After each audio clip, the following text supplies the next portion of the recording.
Hello my big brothers, good evening. मैं आज आपके लिए एएन ग्रुप बी का एग्ज़ाम पेपर लेकर आया हूँ। देखिए, जो 11 दिसंबर 2022 को हुआ है और इसमें 110 क्वेश्चन हैं, जिसमें कि 10 ऑफिशियल लैंग्वेज के ऑप्शनल क्वेश्चन हैं। तो इसमें आपको सिर्फ 100 क्वेश्चन के आंसर देने हैं। देखिए, हम स्टार्ट करते हैं। पहला क्वेश्चन, दो बिंदुओं के बीच की दूरी को किसके द्वारा मापा जाता है? तो ये पेसिंग और दूसरा है पेडोमीटर और तीसरा ऑप्शन जो है चेनिंग और चौथा ऑप्शन है उपरोक्त में से सभी।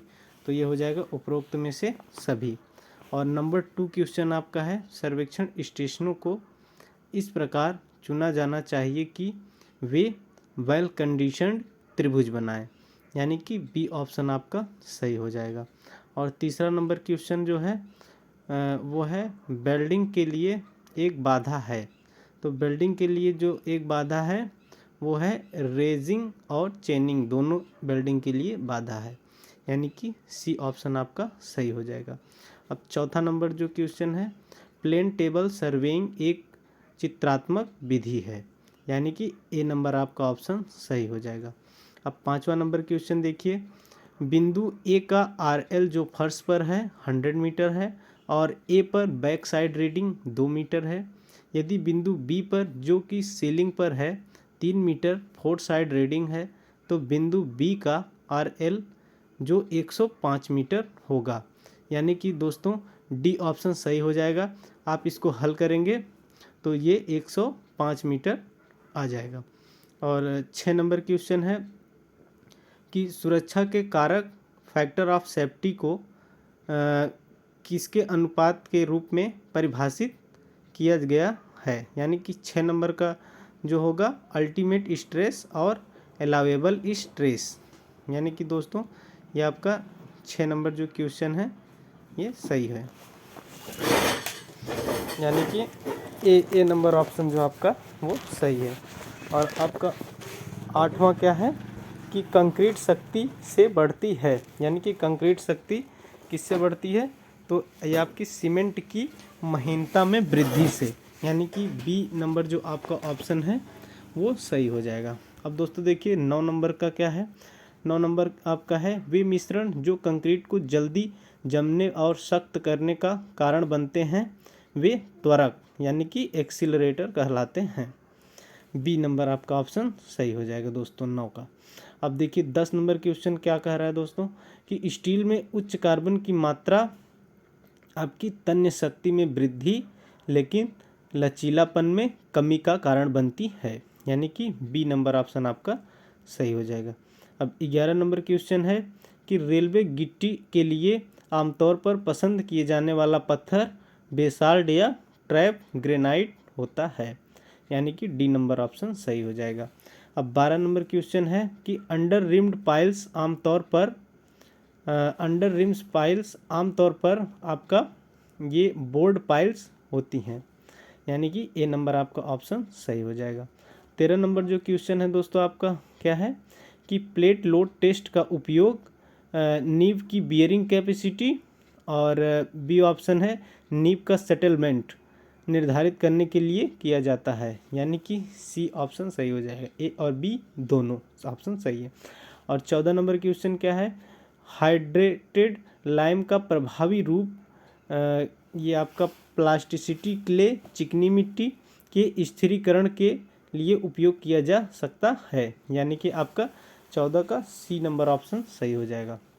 और 15 का क्या है, एक मिट्टी के नमूने में 40% की सांद्रता होती है, ठोस का विशिष्ट गुरुत्व 2.70 है, शुष्क घनत्व 1.62 होगा, यानी कि 15 का डी नंबर ऑप्शन सही हो जाएगा। अब 16 का देख लेते हैं दोस्तों, मिट्टी के संघनन को शुष्क घनत्व के संदर्भ में मापा जाता है, यानी कि ए नंबर ऑप्शन आपका सही हो जाएगा। अब आइए 17 नंबर क्वेश्चन पे आप आ जाइए। 17 नंबर का क्या है, इसका हो जाएगा मिट्टी की जल सामग्री को मिट्टी में पानी का वजन और मिट्टी के दिए गए द्रव्यमान के ठोस पदार्थ का वजन के रूप में परिभाषित किया गया है, यानी कि आपका 17 का डी ऑप्शन जो है वो सही हो जाएगा। अब आइए दोस्तों 18 पे क्या है कि मिट्टी की एक रूपता गुणांक यूनिफॉर्मिटी को इफिशिएंट को आपको D16 से D10 के अनुपात के रूप में परिभाषित किया गया है, यानी कि 18 का डी ऑप्शन सही हो जाएगा। 19 का क्या है, निम्नलिखित में से किस मिट्टी का प्लास्टिसिटी इंडेक्स अधिक है? 19 का सी सही हो जाएगा, यानी कि क्ले जो है इसका प्लास्टिसिटी इंडेक्स सबसे अधिक है। अब देखिए इसमें 20 का क्या पूछ रहा है कि एक प्लानीमीटर का उपयोग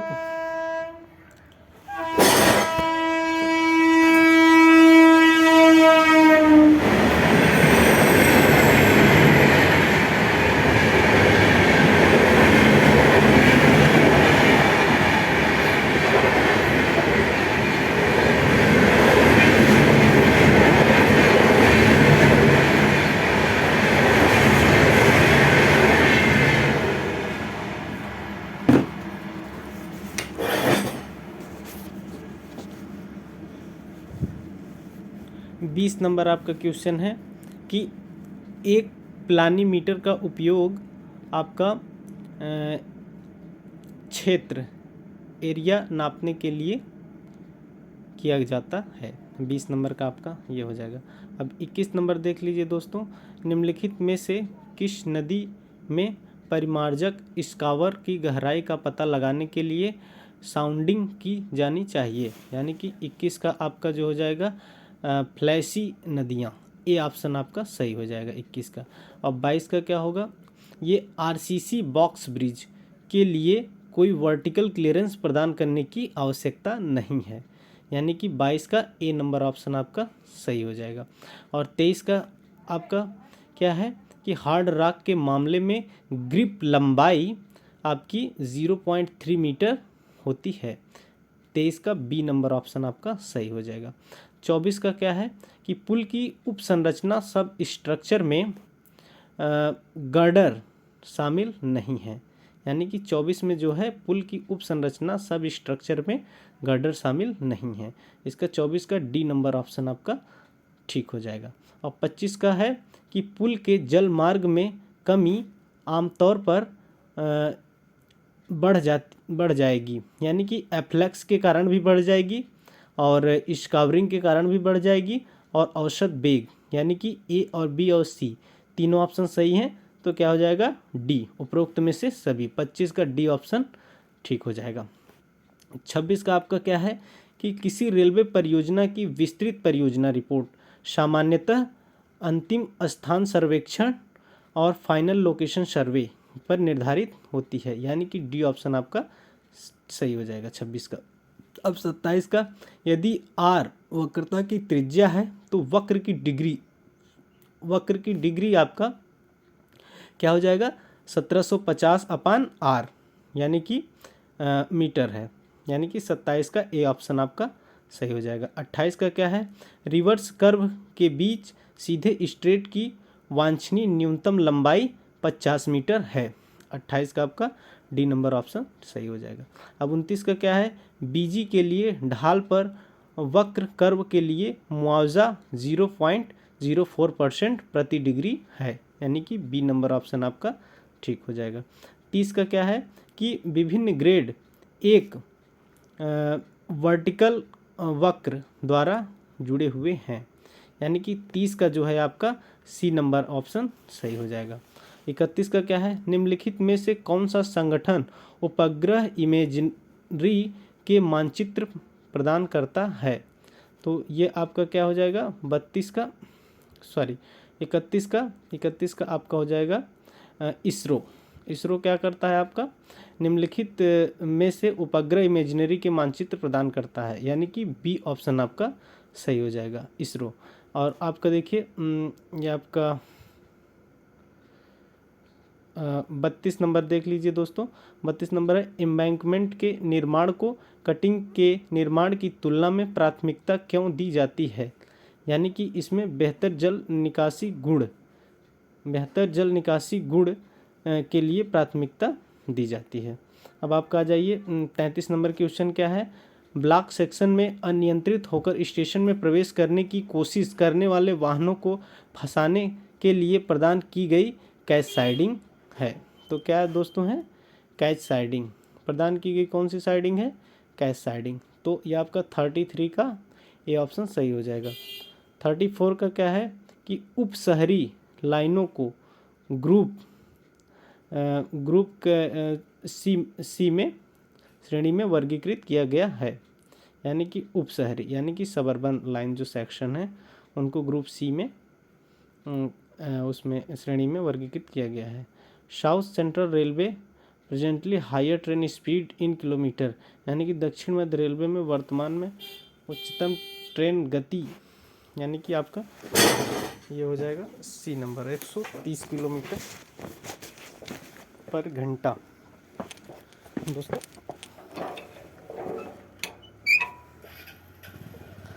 अब देखिए दोस्तों, अब आपका 36 नंबर जो क्वेश्चन है, नई लाइन के लिए सिंगल ट्रैक के निर्माण की न्यूनतम शीर्ष चौड़ाई जो होगा 7.85 मीटर होगा नई लाइन के लिए। और 37 नंबर जो क्वेश्चन है आपका ये है कि बीजी के लिए कर्व की न्यूनतम त्रिज्या मीटर है, यानी कि आपकी 175 मीटर जो न्यूनतम त्रिज्या होती है बीजी कर्व के लिए, यानी कि बी नंबर आपका ऑप्शन सही हो जाएगा। अब 38 का आप देख लीजिए।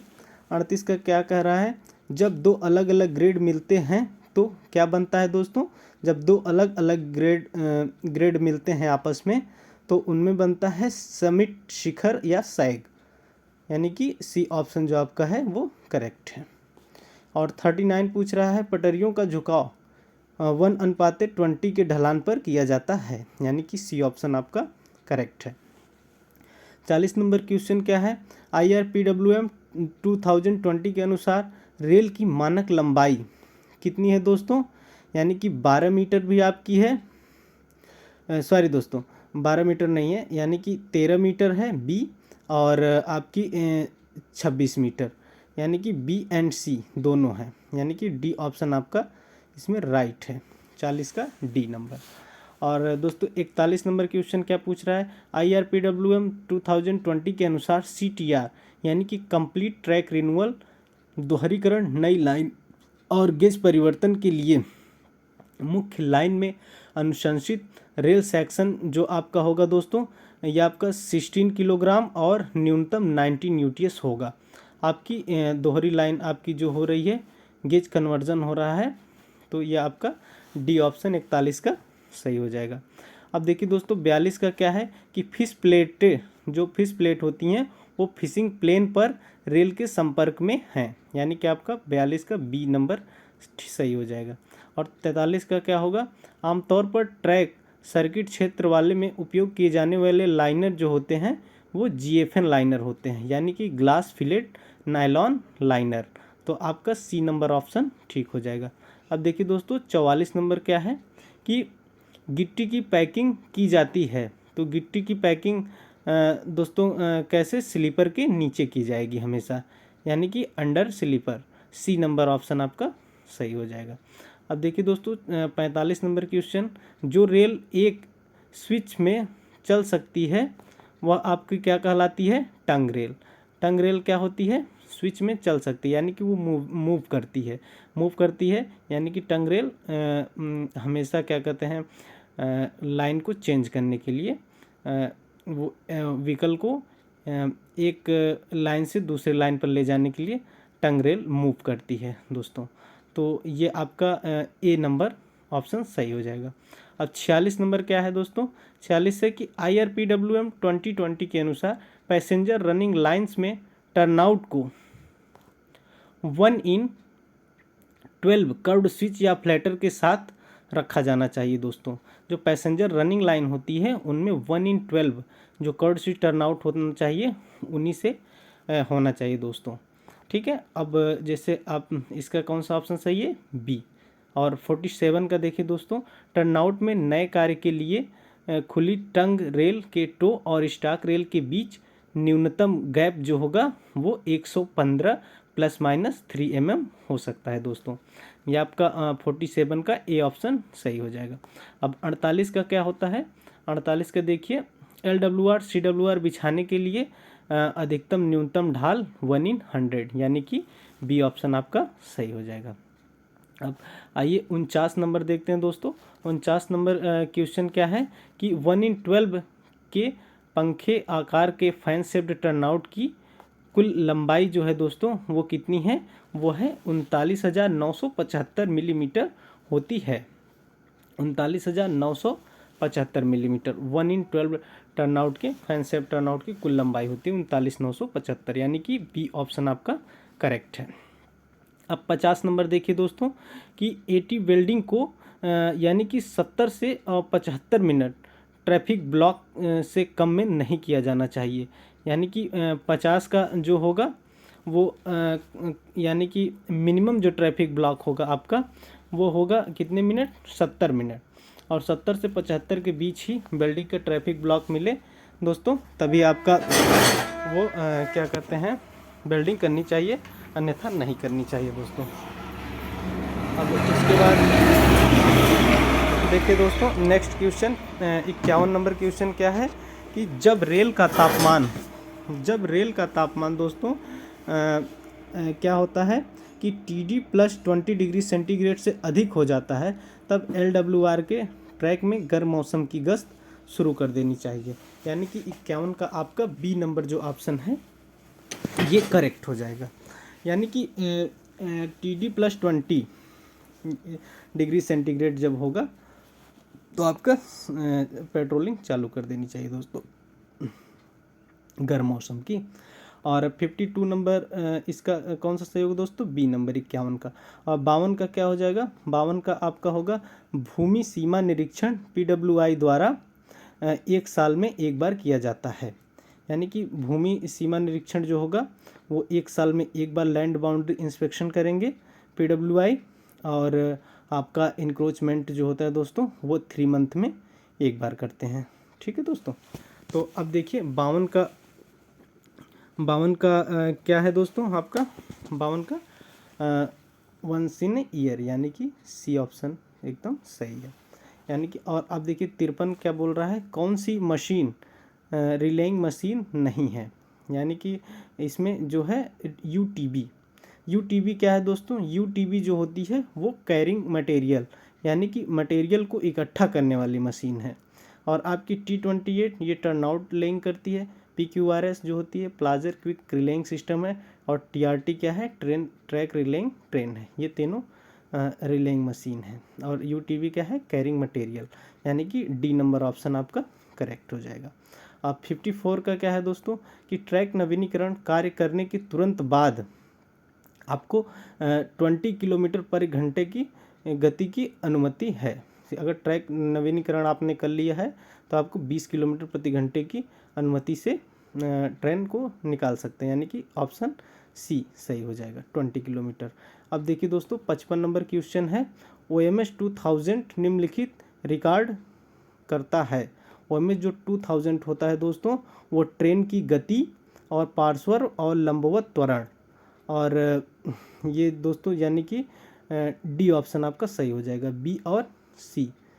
यानी कि आपका स्पीड ऑफ ट्रेन रिकॉर्ड करता है और lateral and vertical acceleration record करता है दोस्तों। ये गेज और अनइवनेस नहीं रिकॉर्ड करेगा, क्योंकि उसके लिए contact laser based gauge sensor और contact laser based gauge sensor का उपयोग किया जाता है दोस्तों। तो ये आपका डी ऑप्शन सही हो जाएगा। अब देखिए दोस्तों आपका क्या है कि 56 नंबर है कि 56 नंबर क्या है दोस्तों कि बकलिंग और रेल फ्रैक्चर दोनों से बचने के लिए LWR CWR की डिस्ट्रेसिंग की जाती है, यानी कि सी नंबर आपका ऑप्शन सही हो जाएगा। अब देखिए 57 का क्या है कि ड्रॉप वाल और कर्टेन वाल जो होता है दोस्तों वो होती है धारा के परिमार्जक प्रभाव को कम करने के लिए बनाई जाती हैं। 57 का बी नंबर ऑप्शन सही हो जाएगा। 58 का क्या है, एल्कोमीटर का उपयोग थिकनेस ऑफ पेंटिंग के लिए किया जाता है दोस्तों, यानी कि सी नंबर ऑप्शन सही हो जाएगा। और एक क्वेश्चन और आता है कि एनीमोमीटर का विंड वेलोसिटी के लिए नापने के लिए उपयोग किया जाता है। तो आपका ये हो गया 58 का सी नंबर सही हो गया। और 59 का जो है दोस्तों, 59 का क्या है, रेलवे ब्रिज पर डायनेमिक आर्गुमेंट इम्पैक्ट प्रभाव है, यानी कि इसका सी नंबर सही हो जाएगा। और 60 नंबर क्वेश्चन देख लेते हैं दोस्तों। 60 का क्या है कि इस्पात संरचना स्टील स्ट्रक्चर के लिए IS जो कोड है वो है 800, यानी कि डी ऑप्शन इसका सही है। अब 61 नंबर क्वेश्चन देखते हैं दोस्तों। क्या होता है कि मानक मापन रजिस्टर जो होता है सभी प्रकार के कार्य का माप होता है, यानी कि 62 का ए नंबर सही हो जाएगा। 63 का देखते हैं दोस्तों कि पानी को कीटाणु रहित करने के लिए सबसे व्यापक रूप से इस्तेमाल की जाने वाली विधि जो होती है क्या होती है दोस्तों, क्लोरीनीकरण, यानी कि क्लोरीनीकरण करके पानी में जो बैक्टीरिया होते हैं उनको समाप्त किया जाता है। तो ये आपका बी ऑप्शन सही हो जाएगा। अब 64 नंबर क्या है दोस्तों कि पुराने अतिक्रमणों को, यानी कि पुराने अतिक्रमणों को PPE अधिनियम के प्रभाव के अनुसार हटाया जाता है, यानी कि बी ऑप्शन इसका आपका राइट है। अब दोस्तों देखते हैं 65 नंबर क्वेश्चन क्या है कि डिटोनेटिंग सिग्नल को कोहरा फाक सिग्नल के रूप में भी जाना जाता है, यानी कि इसका जो 65 का सी नंबर ऑप्शन सही हो जाएगा। अब देखिए दोस्तों, अब ये 66 नंबर का क्या है कि ये है ESP का पूर्ण रूप इंजीनियरिंग स्केल मानचित्र, यानी कि सी नंबर जो ऑप्शन होगा वो सही हो जाएगा दोस्तों, 66 का सी। और 67 का क्या है दोस्तों, 67 का क्या है कि साइड ऑर्डर बुक का उपयोग आपका निर्माण माप की रिकॉर्डिंग के लिए किया जाता है। सॉरी दोस्तों, 67 का हो जाएगा, ये हमने आपको 68 का बता दिया दोस्तों, 68 का हमने बता दिया। 67 का देख लीजिए, अनुमानों में प्रयुक्त ROR का पूर्ण रूप क्या है, तो यह आपका है रेट ऑफ रिटर्न। ROR का पूर्ण रूप क्या है दोस्तों, रेट ऑफ रिटर्न। अब देखिए 68 का क्या होगा दोस्तों, साइट पर ऑर्डर बुक का जो उपयोग है कार्यकारी अभियंताओं द्वारा निर्देश की रिकॉर्डिंग के लिए किया जाता है, यानी कि 68 का जो होगा ये नंबर ऑप्शन आपका करेक्ट हो जाएगा। और 69 का जो होगा दोस्तों, टैंपिंग यूनिट किस मशीन में होती है, यानी कि जो टैंपिंग यूनिट होती है वो यूनीमेट मशीन में होती है दोस्तों, या इसका डी ऑप्शन सही हो जाएगा। अब 70 नंबर क्वेश्चन क्या है कि ERC की क्षमता निर्धारित करने के लिए प्रयुक्त मशीन टो लोड मापने का उपकरण है। ERC की क्षमता जो होती है उसको निर्धारित करने के लिए TLMND, यानी कि टो लोड मेजरिंग डिवाइस उपयोग किया जाता है। 70 का ए नंबर ऑप्शन सही हो जाएगा। 71 का क्या है दोस्तों, EMD shall be applicable for all, यानी कि जो EMD होती है वो होती है ऑल मोड्स ऑफ टेंडरिंग, यानी कि निविदा के सभी तरीके होते हैं, यानी कि डी ऑप्शन आपका जो होगा इसमें करेक्ट हो जाएगा। ठीक है, अब इसमें आप 72 नंबर देख लीजिए दोस्तों। साइट पर स्क्रैप की डिलीवरी के लिए आवश्यक अधिकारी आपका कस्टोडियन भी होगा और RPF भी होंगे और स्टॉक सत्यापनकर्ता भी होंगे, यानी कि ये तीनों होंगे, उपरोक्त में से सभी, डी ऑप्शन आपका करेक्ट हो जाएगा। अब आप आइए दोस्तों 73 नंबर क्वेश्चन क्या है, ट्रैक मशीन की यूनिट कास्ट वर्किंग तैयार की जानी है जो होती है एवरी ईयर, यानी कि बी नंबर ऑप्शन आपका करेक्ट हो जाएगा। अब 74 नंबर क्या है दोस्तों, 74 नंबर है कि निम्नलिखित में से कौन सा वित्त पोषण का स्रोत आमतौर पर रेलवे की अपनी कमाई से नहीं बनाया जाता है, यानी कि कैपिटल जो होता है वो रेलवे की अपनी अर्निंग से नहीं बनाया जाता है दोस्तों, यानी कि ए नंबर ऑप्शन आपका करेक्ट है। 75 नंबर क्या है कि 75 नंबर है 50 लाख रुपए तक के मूल्य वाले निविदाओं के लिए किसी तकनीकी और वित्तीय प्रमाण पत्र की आवश्यकता नहीं है, यानी कि 75 का जो होगा सी नंबर ऑप्शन आपका करेक्ट हो जाएगा। 76 का क्या है कि कार्य अनुबंध में मूल अनुबंध से अधिक मात्रा में संचालित मात्रा लेकिन अनुबंध मात्रा का 125% आमतौर पर स्वीकृत दरों पर भुगतान किया जाएगा, यानी कि ए नंबर आपका ऑप्शन करेक्ट हो जाएगा। 77 नंबर देखते हैं दोस्तों। 77 नंबर क्या है? सुरक्षा जमा राशि ठेकेदार को वापस कर दिया जाएगा रख रखाव अवधि की समाप्ति पर, यानी कि on expire of maintenance period. 77 का सी नंबर आपका ऑप्शन करेक्ट हो जाएगा। 78 का देखते हैं दोस्तों। 78 का क्या है? 78 का है कि केवल एकल फार्म में खरीदी जाने वाली आवश्यक वस्तु के लिए स्वामित्व लेखा प्रमाण पत्र प्रोप्रिएटरी आर्टिकल सर्टिफिकेट जारी किया जाता है। ए नंबर ऑप्शन इसका सही हो जाएगा। केवल एकल फर्म यानी कि फार्म।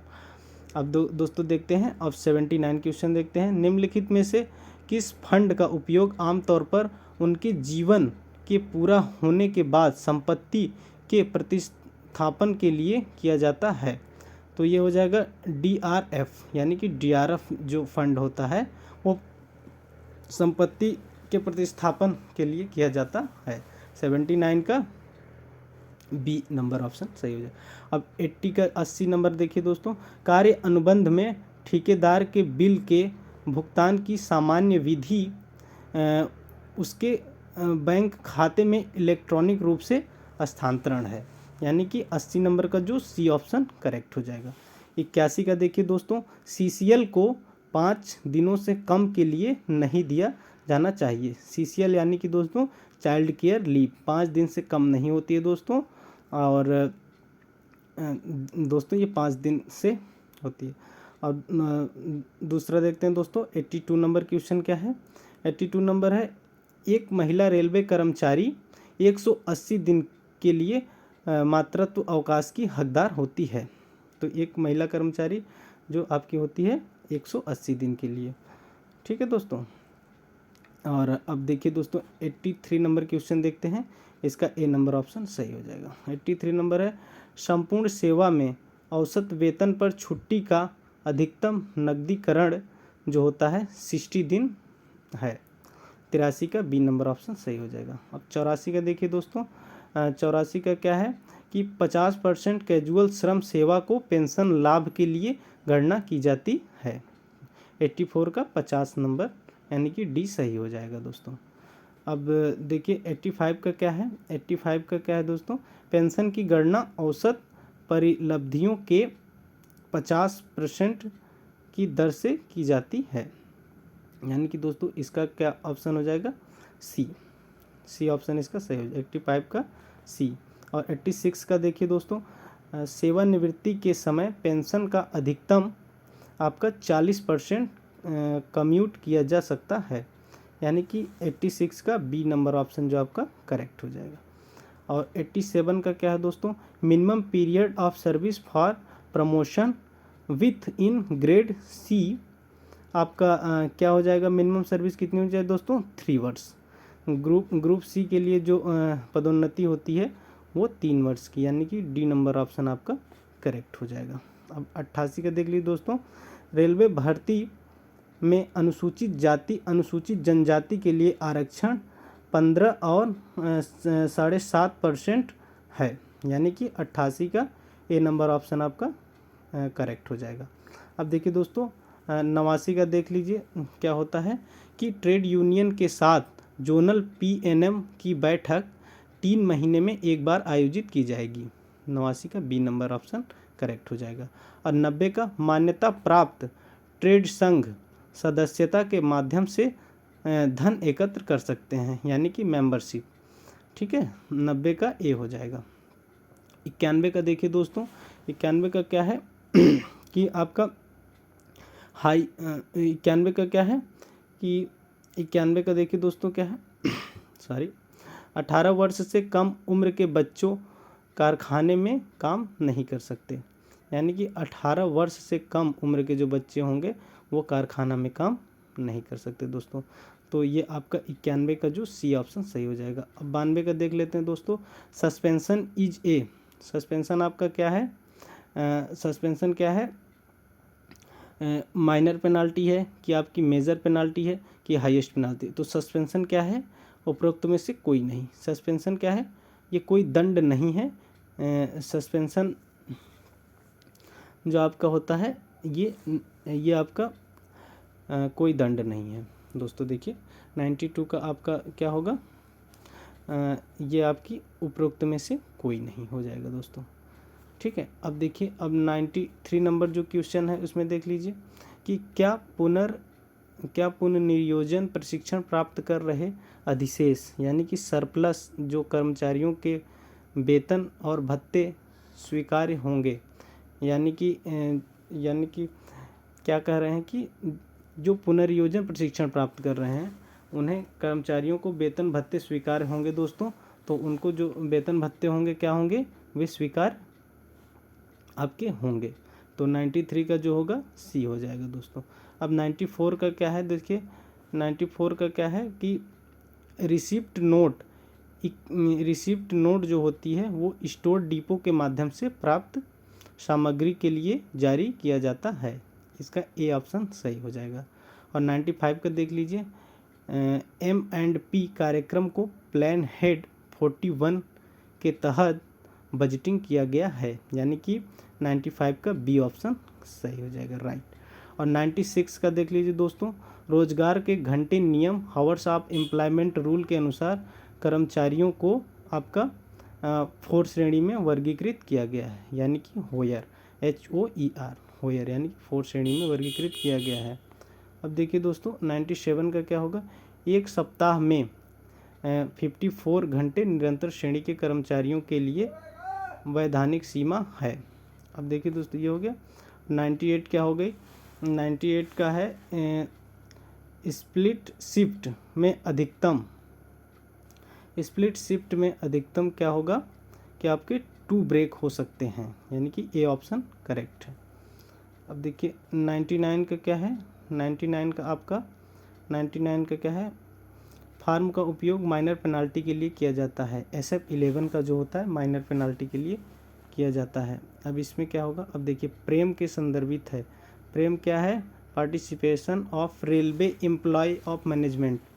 100 का ए नंबर ऑप्शन आपका क्लियर है, 100 का ए। अब देखिए अब ये आ गया ऑफिशियल लैंग्वेज। ऑफिशियल लैंग्वेज में क्या है, ऑफिशियल लैंग्वेज में आपका सबसे पहला है संघ की राजभाषा के बारे में संविधान के किस अध्याय में उल्लेख है। तो ये अध्याय 1 में है। और क्वेश्चन नंबर 102 है, राजभाषा के उद्देश्य से देश को 3 भागों में विभाजित किया गया है। बी नंबर ऑप्शन है। और 103 क्या है, भारत के संविधान के अनुसार संघ की राजभाषा हिंदी और लिपिक देवनागरी होगी। यानी कि सी नंबर ऑप्शन आपका सही है।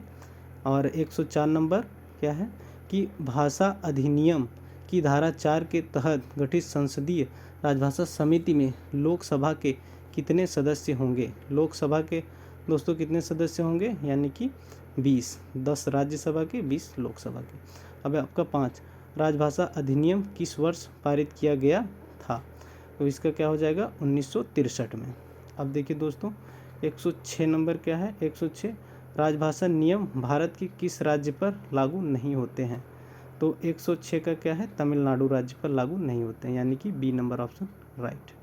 और 107 है, केंद्र सरकार के कार्यालयों में हर साल किस महीने में हिंदी दिवस मनाया जाता है। तो आपका ये हो जाएगा आपका जो होगा 107 का सितंबर महीने में 14 सितंबर को मनाया जाता है दोस्तों। अब 108 का क्या है, राजभाषा नियमों के अनुसार कोई भी कर्मचारी अपना आवेदन, अपील या अभ्यावेदन किस भाषा में प्रस्तुत कर सकता है। यानी कि 108 का हो जाएगा आपका सी, हिंदी और अंग्रेजी भाषा में। अब 109 क्या है, मंडल रेल कार्यालय की राजभाषा कार्यान्वयन समिति के अध्यक्ष कौन होते हैं। तो ये हो जाएगा आपका DRM, बी नंबर ऑप्शन आपका राइट हो जाएगा। अब 110 क्या है कि भारत संघ के राजकीय प्रयोजनों में किस प्रकार के अंकों का प्रयोग किया जाना है। तो ये हो जाएगा भारतीय अंकों का अंतर्राष्ट्रीय रूप। यानी कि 110 का आपका ए नंबर ऑप्शन राइट हो जाएगा दोस्तों। तो ये दोस्तों ये रहा SCR का साउथर्न सेंट्रल रेलवे का एनालाइज पेपर। दोस्तों आपको पसंद आए तो इसको आप पूरा वीडियो देखें, लाइक शेयर एंड सब्सक्राइब करें दोस्तों। धन्यवाद।